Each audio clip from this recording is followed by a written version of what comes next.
My mother died because my wife never provided her with decent meals. You're the worst wife, Sarah. Just get out. My husband shouted these words in front of the entire family. What a despicable man, trying to corner me mentally even at a time like this. As I clenched my fists in anger, the next moment, all the relatives stood up from their seats. Then everyone bowed to me and silently left the room. Why? A certain person spoke to my surprised and flustered husband. My name is Sarah, a 40-year-old housewife.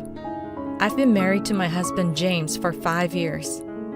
We met at a group blind date. At that time, I was struggling to find a partner, so I attended the blind date when a friend invited me. James was the center of attention among the men, engaging in various conversations and making everyone laugh when he spoke. I was attracted to his cheerful personality. Then, when we changed seats and ended up next to each other, we discovered that we both really loved coffee, and we decided to go to a cafe together, which led us to meeting one-on-one. That was the beginning of him inviting me out for meals and cafe visits, and we started dating and eventually became a couple. I had so much fun spending time with them, and I became increasingly attracted to him. About a year after we started dating, he proposed to me and we decided to get married. I want you to be a housewife once we're married. I quit my job at the company I was working for and became a full-time housewife, just as he requested. Since then, I've been working hard on housework to support James. But soon after getting married, I began to regret it, as he turned out to be quite the chauvinist. Hey, the ironing on my dress shirt isn't good enough. He said that, but looking at the shirt on the hanger, I honestly couldn't tell what was wrong with it. But since he said to redo it, I hurriedly re-ironed it while he ate breakfast. As I finished and hung it on the hanger, he left his dirty dishes and went to the bathroom. I was quite surprised by his behavior at this point. It was because he was a completely different person from the kind man he was before we got married. Well, I'm off. Have a good day. After seeing my husband off to work, I would always feel completely drained. Being together felt suffocating. Is this okay for newlyweds? I was soon overwhelmed with such anxiety after getting married. But still, I thought I should at least try married life for a year. I might have my own shortcomings as well. With that in mind, I tried to improve what I could. But James' attitude remained the same. You really are a useless wife. Why can't you do what I tell you? He relentlessly berated me like that. Despite it all, I continued with our married life for at least a year. One of the reasons I couldn't bring myself to divorce was my mother-in-law, Emma. Thank you, Sarah, for always helping out. It's such a relief having you here. Oh, don't mention it. Please don't hesitate to ask for anything. Feel free to tell me anything. Emma lived near us, and she had been living alone since her husband passed away. But recently, she had been struggling with housework because of her bad legs. So during the day, I would go to her house and help out as much as I could. From the very beginning of our marriage, she had been very kind to me, treating me like her own daughter. Our only child is James. We really wanted a daughter, too. That's why I'm so happy to have such a wonderful girl like you, Sarah, as my daughter-in-law. Oh, Emma. Having been told such things by her, it was difficult for me to talk to her about James' chauvinistic behavior, and I couldn't bring myself to divorce him, fearing it would make her sad. Amidst all this, something happened that made it even harder for me to divorce. What? Your mom was taken to the hospital? Yeah, so please go see her in the hospital. James told me that, and I rushed to the hospital. When I entered the hospital room, I saw her lying on the bed. "Aw, Sarah, you came." "Emma!" Are you alright? I'm sorry for making you worry.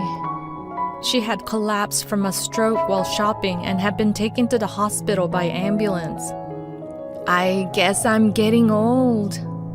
You never know what might happen. She said this with a worried expression. It was painful for me to see her like that. A few hours later, after finishing work, James arrived at the hospital. Mom, are you okay? Ah, James, I'm sorry for worrying you. I'm fine. No, but you just collapsed out of the blue. Of course I'm worried. After making a worried face, James seemed to have a sudden idea and said this. Oh, I know. When you're discharged, Mom, let's live together. What? That way we can take care of you, and if something happens, we can help you right away. I was shocked. Normally, you would first consult with your wife, me in this case, and propose the idea of living together to her after deciding together. But without involving me, he immediately brought up the idea of living together with his mother. It's as if I have no right to voice my opinion.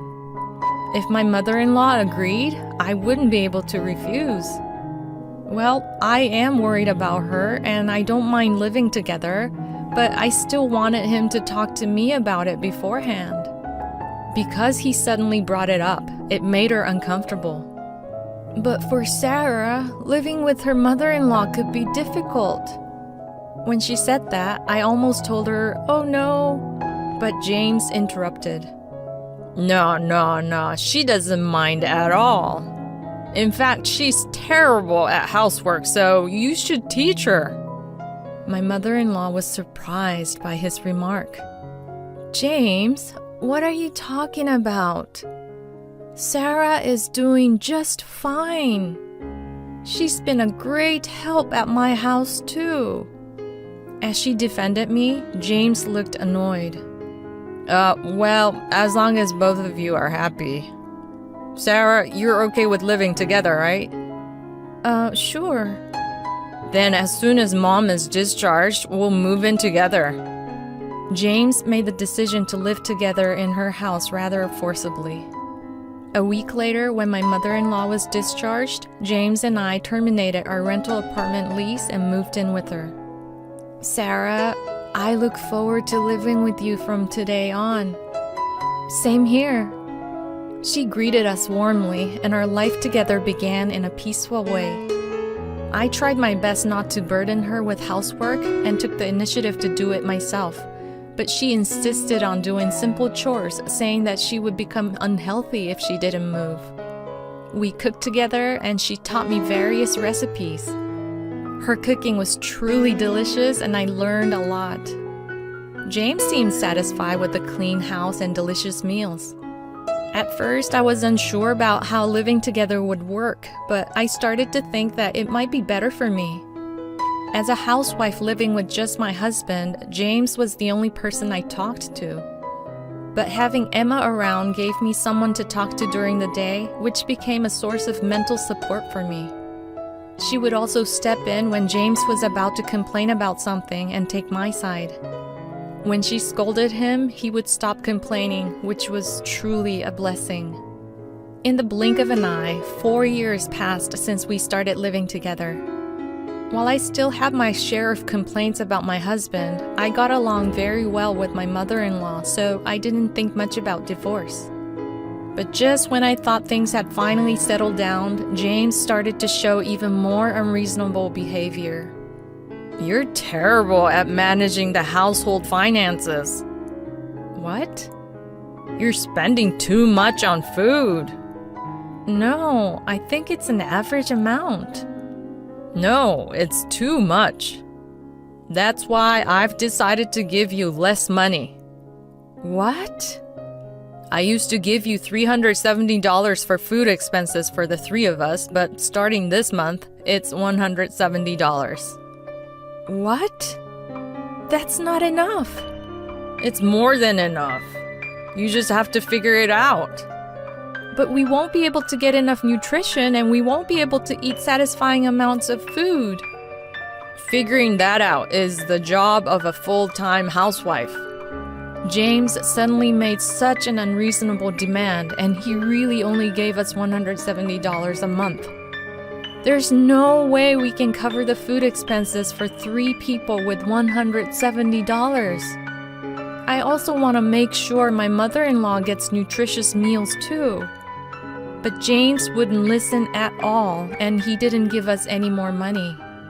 So for now, I did my best to make nutritious meals within the $170 budget, and I had to be incredibly creative. I bought large quantities of meat at wholesale supermarkets, divided them into smaller portions, and froze them.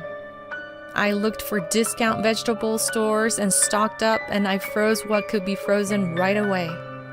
I stopped buying all the snacks we used to buy and switched to cheaper bread. And I didn't forget to be inventive with the menu. I generally bulked up meat dishes with vegetables and tofu. I made sure to prepare soup almost every time so that we could fill our stomachs even with a small number of dishes. I think I'm doing really well. Emma also said, "I know that you're trying to save money, but it's amazing that you can still make such delicious meals." And she apologized. "I'm sorry that James is saying such outrageous things. Until now, if I warned him, he would stop doing unreasonable things, but this time he won't listen to me no matter what I say." So he wouldn't even listen to you. Although we're managing somehow now, I don't know how long we can keep living like this. Both Emma and I were quite worn out from being at the mercy of James' unreasonableness. And then my husband made another unbelievable remark. "It looks like you can live comfortably with just $170. So let's make it $55 starting this month." What? Are you out of your mind? That's impossible. Oh, you haven't changed at all. It's not about whether you can or can't. It's about doing it. If not, I won't even give you $55. No. It's already so difficult, and now he wants us to live on half the food budget? I felt like I was going crazy. But he really only gave us $55 a month. Fortunately, he started working more overtime and going out for drinks more often, so it was fine if I just prepared meals for my mother-in-law and myself, even if the menu was modest. But we definitely didn't have enough nutrition, so I went to several supermarkets to find where meat was on sale and bought meals with half-price stickers on. Of course, I relied on the meat from the wholesale supermarket, but I had to buy beef and ground pork at a regular supermarket. Shopping by train was a waste of money, so I rode my bicycle around to stores. I think I really made a tremendous effort. But even in the midst of all that, my husband made another unbelievable remark. "I don't get why I have to pay for utilities when I'm hardly ever home. My mom's name is still on the bill, so from now on, I'm not paying for utilities." I really couldn't take it anymore. That's not right. We're living in your mother's house, aren't we? You use the bath and you often fall asleep with the lights on when you come home late at night. If anything, your mom and I use less electricity. I angrily retorted, but my husband predictably got upset. "Who do you think is feeding you? Have you forgotten that I'm providing the money for food? It's just $55 that he's giving us. What's with his attitude?" That was my honest thought, but if we lost that $55, we would be the ones in trouble. Anyway, I'm not going to pay for utilities anymore. In the end, James forcibly decided on that as well. Emma and I were at our wits' end. "Well, I can pay for utilities and such with my pension." "Oh, Emma." Is there any way to break through this situation? In the midst of this, I came across some information. I thought maybe I could do this too. So I immediately put it into action. About half a year passed since then. Emma and I were somehow getting by with our frugal lifestyle when one day she suddenly fell ill and passed away. I was devastated. I couldn't believe that my mother-in-law, who was my emotional support, was gone. Even my husband was shocked. I can't believe my mom passed away. The wake began the next day, and relatives and friends of Emma attended. But at this wake, James caused an unbelievable incident.